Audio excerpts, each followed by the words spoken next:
La Bible en un an. Lecture du 2 novembre. Hébreux, chapitre 4. Craignons donc, tandis que la promesse d'entrer dans son repos subsiste encore, qu'aucun de vous ne paraisse être venu trop tard.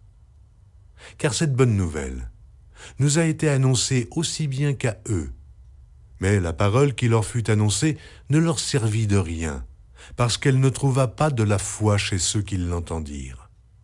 Pour nous qui avons cru, nous entrons dans le repos selon qu'il dit « Je jurai dans ma colère, ils n'entreront pas dans mon repos ».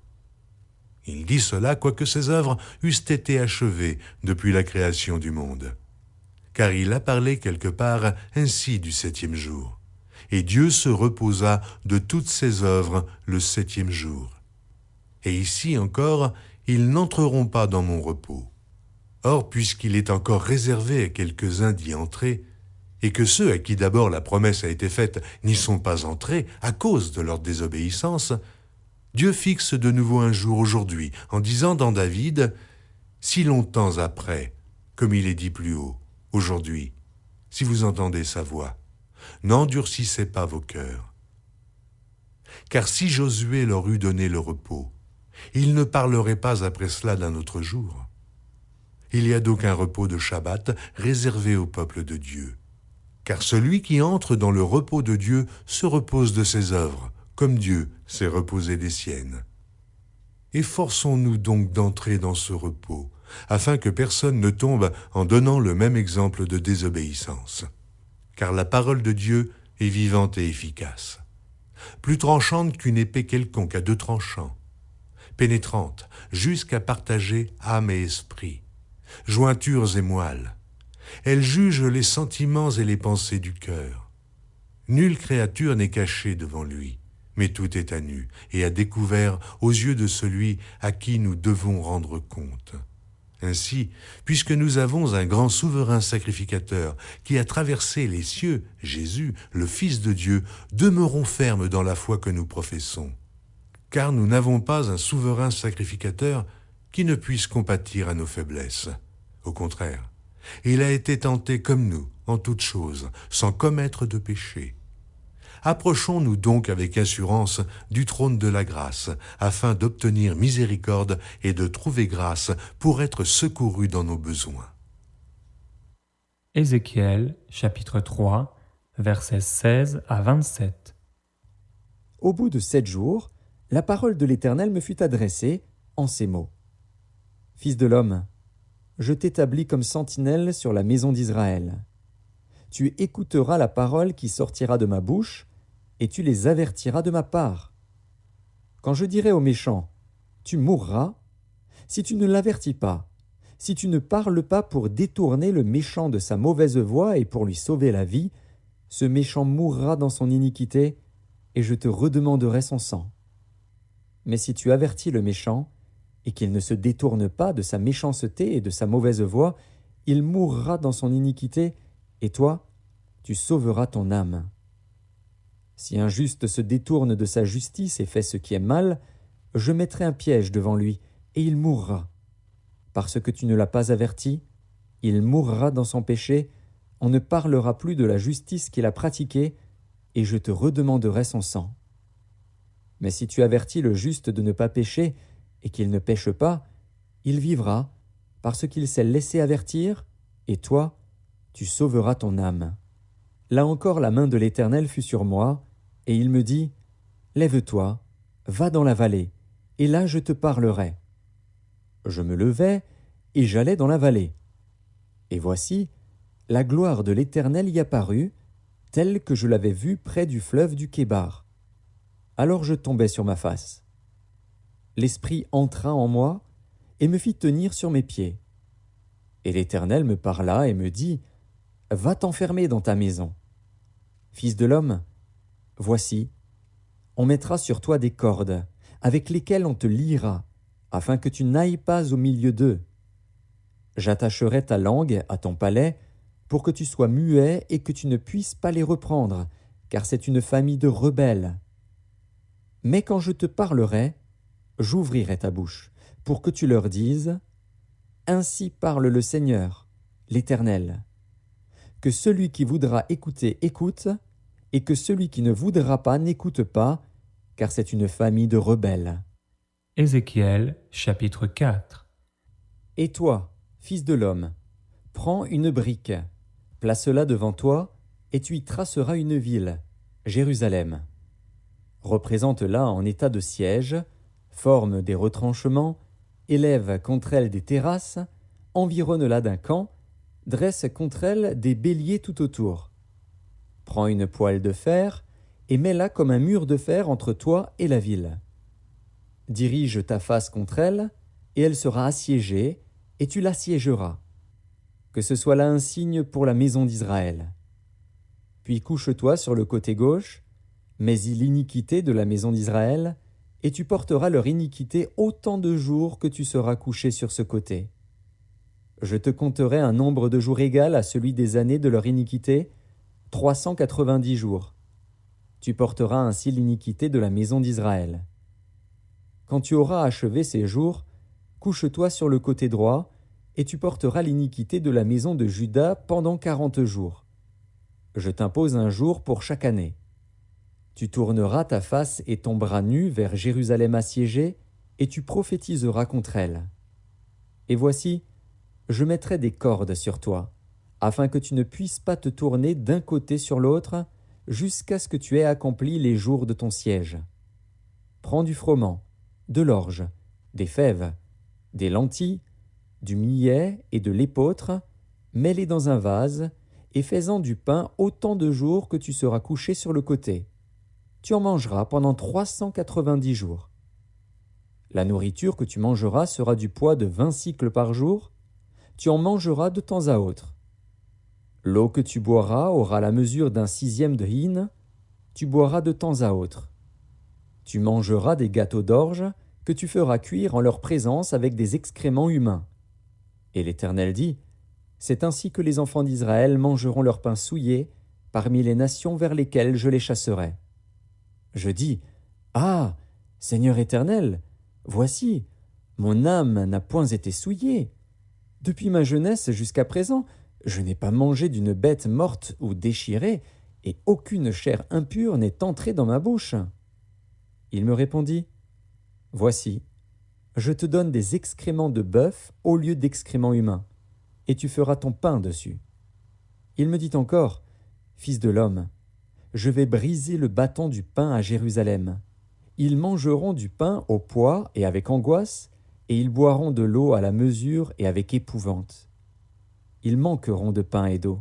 Ils seront stupéfaits les uns et les autres, et frappés de langueur pour leur iniquité. Ézéchiel chapitre 5. Et toi, fils de l'homme, prends un instrument tranchant, un rasoir de barbier. Prends-le et passe-le sur ta tête et sur ta barbe. Prends ensuite une balance à peser et partage les cheveux. Brûle-en un tiers dans le feu, au milieu de la ville, lorsque les jours du siège seront accomplis. Prends-en un tiers et frappe-le avec le rasoir tout autour de la ville. Disperse-en un tiers au vent, et je tirerai l'épée derrière eux. Tu en prendras une petite quantité, que tu serreras dans les bords de ton vêtement. Et de cela tu en prendras encore quelques-uns, que tu jetteras au feu et que tu brûleras dans le feu. De là sortira un feu contre toute la maison d'Israël. Ainsi parle le Seigneur, l'Éternel. C'est là, cette Jérusalem que j'avais placée au milieu des nations et des pays d'alentour. Elle a violé mes lois et mes ordonnances, et s'est rendue plus coupable que les nations et les pays d'alentour, car elle a méprisé mes lois. Elle n'a pas suivi mes ordonnances. C'est pourquoi ainsi parle le Seigneur, l'Éternel. Parce que vous avez été plus rebelles que les nations qui vous entourent, parce que vous n'avez pas suivi mes ordonnances et pratiqué mes lois, et que vous n'avez pas agi selon les lois des nations qui vous entourent. À cause de cela, ainsi parle le Seigneur, l'Éternel.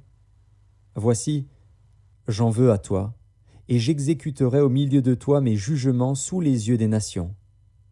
À cause de toutes tes abominations, je te ferai ce que je n'ai point encore fait, ce que je ne ferai jamais. C'est pourquoi des pères mangeront leurs enfants au milieu de toi, et des enfants mangeront leurs pères. J'exercerai mes jugements contre toi, et je disperserai à tous les vents tout ce qui restera de toi. C'est pourquoi je suis vivant, dit le Seigneur, l'Éternel, parce que tu as souillé mon sanctuaire par toutes tes idoles et toutes tes abominations. Moi aussi je retirerai mon œil, et mon œil sera sans pitié. Moi aussi je n'aurai point de miséricorde. 1/3 de tes habitants mourra de la peste et sera consumé par la famine au milieu de toi. 1/3 tombera par l'épée autour de toi. Et j'en disperserai 1/3 à tous les vents, et je tirerai l'épée derrière eux. J'assouvirai ainsi ma colère, je ferai reposer ma fureur sur eux, je me donnerai satisfaction. Et ils sauront que moi, l'Éternel, j'ai parlé dans ma colère, en répandant sur eux ma fureur. Je ferai de toi un désert, un sujet d'opprobre parmi les nations qui t'entourent, aux yeux de tous les passants. Tu seras un sujet d'opprobre et de honte, un exemple et un objet d'effroi pour les nations qui t'entourent, quand j'exécuterai contre toi mes jugements, avec colère, avec fureur, et par des châtiments rigoureux. C'est moi, l'Éternel, qui parle. Quand je lancerai sur eux les flèches pernicieuses de la famine, qui donnent la mort, et que j'enverrai pour vous détruire. Car j'ajouterai la famine à vos maux, je briserai pour vous le bâton du pain. J'enverrai contre vous la famine et les bêtes féroces, qui te priveront d'enfants. La peste et le sang passeront au milieu de toi. Je ferai venir l'épée sur toi. C'est moi, l'Éternel, qui parle. Ézéchiel, chapitre 6. La parole de l'Éternel me fut adressée en ces mots. Fils de l'homme, tourne ta face vers les montagnes d'Israël et prophétise contre elles. Tu diras, montagnes d'Israël, écoutez la parole du Seigneur, de l'Éternel. Ainsi parle le Seigneur, l'Éternel, aux montagnes et aux collines, aux ravins et aux vallées. Voici, je fais venir l'épée contre vous, et je détruirai vos hauts lieux. Vos autels seront dévastés, vos statues du soleil seront brisées, et je ferai tomber vos morts devant vos idoles. Je mettrai les cadavres des enfants d'Israël devant leurs idoles, et je disperserai vos ossements autour de vos autels. Partout où vous habitez, vos villes seront ruinées, et vos hauts lieux dévastés. Vos autels seront délaissés et abandonnés, vos idoles seront brisées et disparaîtront, vos statues du soleil seront abattues, et vos ouvrages anéantis.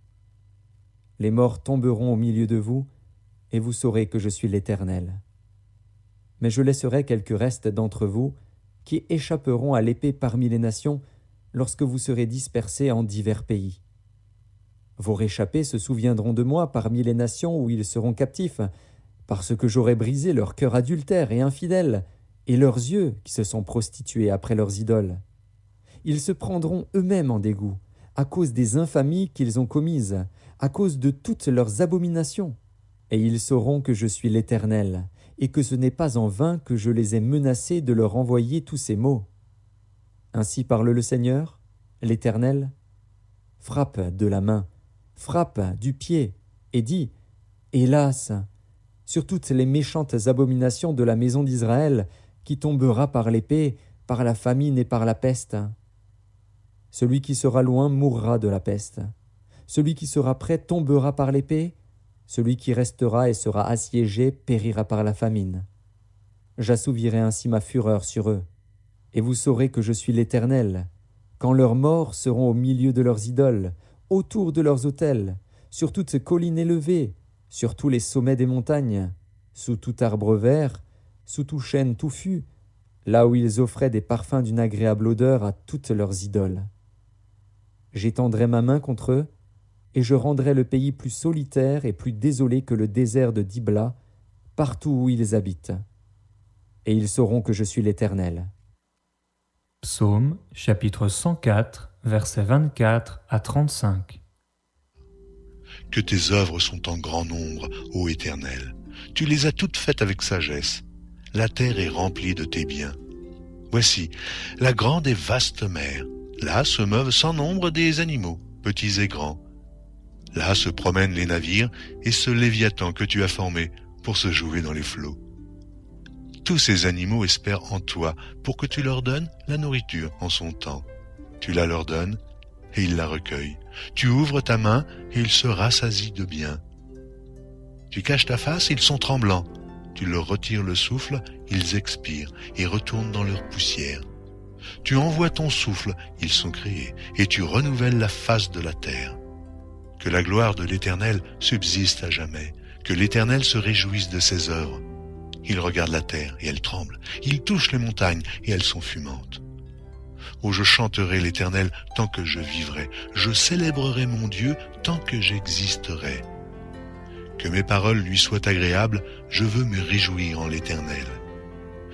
Que les pécheurs disparaissent de la terre et que les méchants ne soient plus. Mon âme bénit l'Éternel, louez l'Éternel. Proverbes, chapitre 26, verset 27. Celui qui creuse une fosse y tombe, et la pierre revient sur celui qui la roule.